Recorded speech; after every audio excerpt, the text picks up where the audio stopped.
Мамо, остави го този телефон, виж времето е хубаво, излез малко навънка.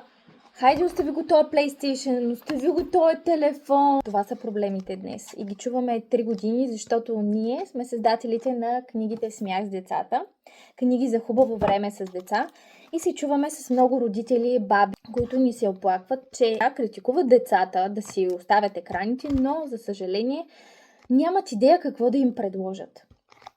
Ние създадохме сега 100 игри. Децата ви обичат ли смешки, гатанки и шантави въпроси? Събрахме всички любими на децата смешки и гатанки в една единствена книга. Това е колекция специално от книгите Смях с децата, гатанките използвани и в Аз обичам България. Книгата е с меки корици, удобна за носене в ученическа раница, по време на път, навсякъде където детето желае да бъде център на внимание. Може да си поръчате комплекта сега с безплатна доставка от линка под това видео. Имайте хубаво време!